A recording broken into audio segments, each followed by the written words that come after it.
going on, guys? It's your boy Chef Kaze of KazeBeat.com coming at you with finally a production video. Guys, I know it's been a long time since I've actually made any type of production video. I was doing this kind of like marketing business thing, which I genuinely enjoyed, but I realized that that's probably gonna have to belong on another channel, and you guys are probably here mainly for either beats or music production stuff, so I'm gonna stick to that. So today I want to enter in that sound realm of Gunna. I listened to Wunna's new album as soon as it came out, and I just became obsessed with the production style. I've made a handful of beats in that style, like around 110 to 120 BPM, and I'm going to show you guys how to get that awesome drum bounce that Wheezy makes for Gunna. So without further ado, let's get into it. Alright guys, so I got FL Studio up. We're going to be running it at 118 BPMs. I've got this whole melody that I've already laid out in preparation for this video. Shout out to my boy Edward White. He's all the way out in LA. I went to high school with this guy, and I can say with confidence he's the best guitarist that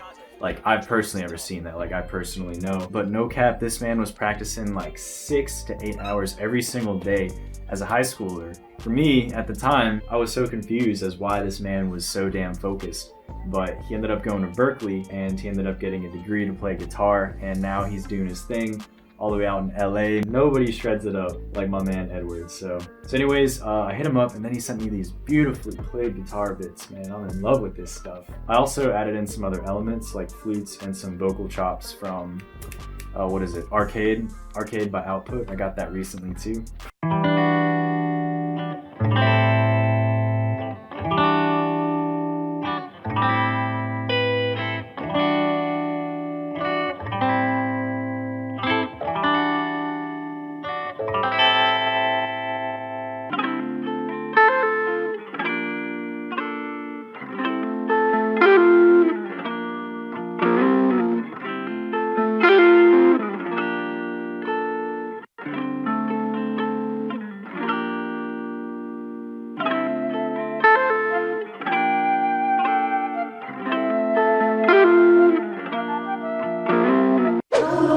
So for this beat, we're just gonna go really basic with the hi-hats. Don't want to do anything too crazy because we're just trying to let this melody ride, right?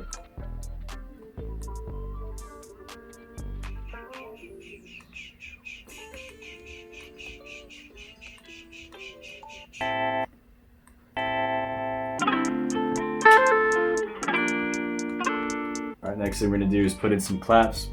Again, we're just gonna keep these claps really simple.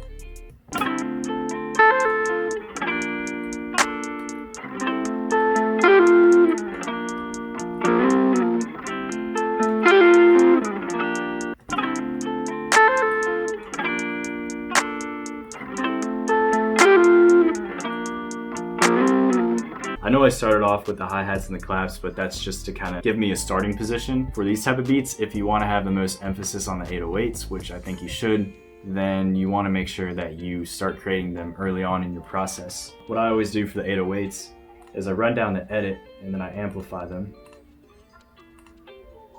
And I just save it and then I drag it back into my channel rack, and then I'm just turning down the volume. The 808s are going to act kind of like a secondary kick drum. We're still going to use kicks in this beat. The main reason why I chose this 808 is because it's got a lot of kick and punch in the beginning. You can hear it. And also it's probably a good idea to make them a little bit shorter because that's going to help your drum bounce.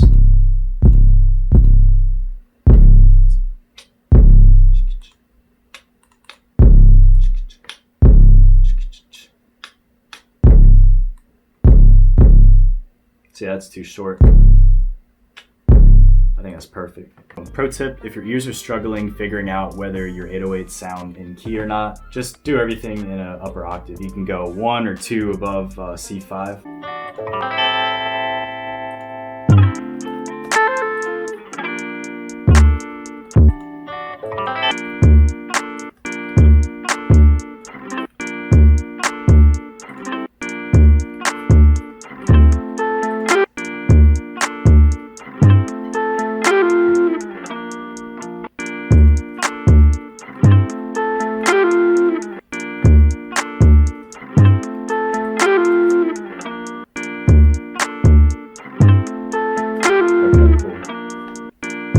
Alright, word.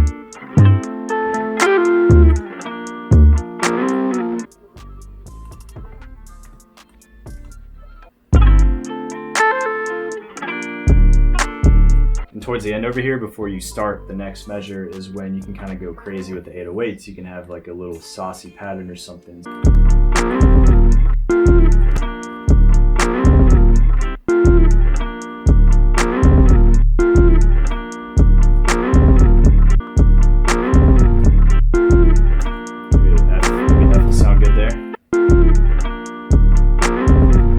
You also want to make sure that your ground beef just doesn't go bad, so you want to add variation. You can do this by either creating a bunch of unique clips, or you can just extend your 808 pattern out to 8 bars and make it unique between every 4 bars so that it doesn't get too repetitive. So check this out. Check it.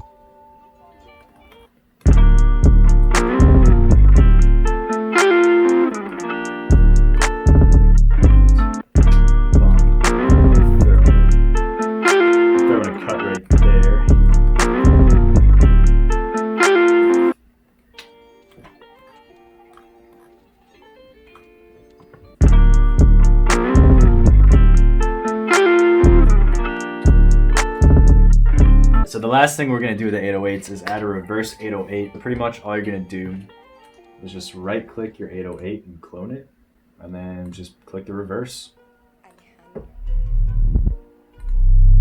Next, you want to go over to the tool wrench. Make sure it's going to get cut by the other 808. So if we go back to the original, we know it's cutting itself and it's on group channel 6. So we'll say cut by group 6. Sometimes the sounds can get really muddy if you're putting a reverse 808 and a normal 808 on top of each other. Let's see what that sounds like.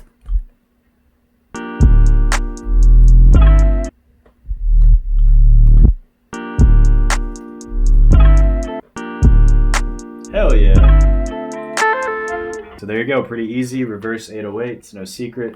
With your hot dogs, you want to use them sparingly. What happens when you use only 2 or 3 kicks per measure is that they have a lot of impact. And that's pretty much the beauty of simplicity. Someone told me that you've got to simplify to amplify. As we're really careful with our kicks when we place them in the right spot, they're gonna have a lot of impact. The other half of that equation is to make sure that they're mixed correctly so that when the kicks come in, they really stand out, they really punch. Let's get this kick pattern in. Remember how I said to pay attention to this spot right here? I feel like this is a pretty signature sound that Gunna type beat drums have.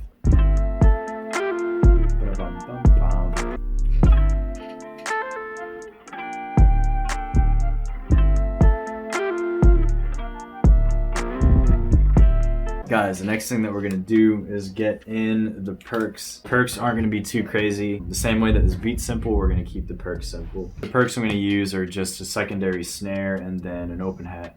I always like to put my open hats right after the snare. So let's check it out.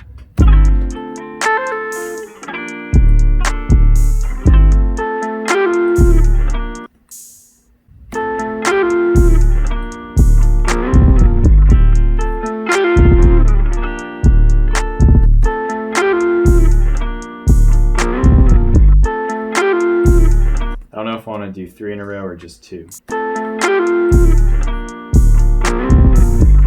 Yeah, I'll do 3.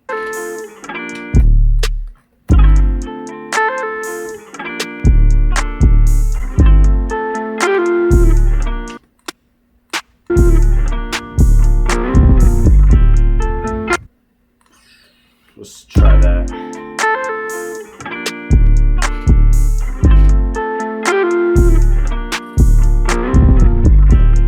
The signal for the verse is when those vocal chops come in, so I just kind of like cut out this section here, and I always get rid of the kicks.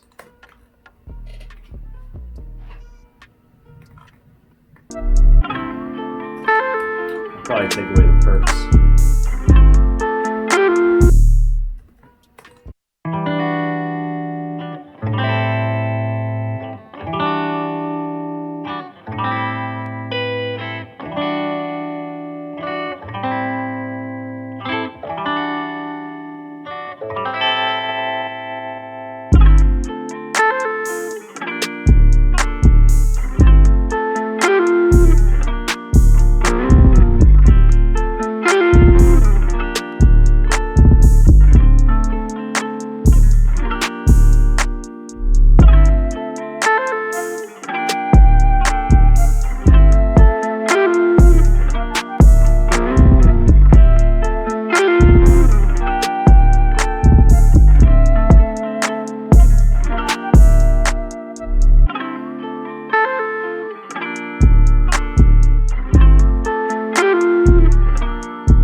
guys, that's all I've got for you today. Hopefully you enjoyed this. So again, I'm really sorry about being inconsistent. If there's anything that you guys want to see or have any suggestions on how to improve my content, please let me know. I really value your guys' opinion, and I'm going to do my best to be a lot more active on YouTube. Again, thank you very much for watching me and listening to me ramble, and I will see you soon. Peace.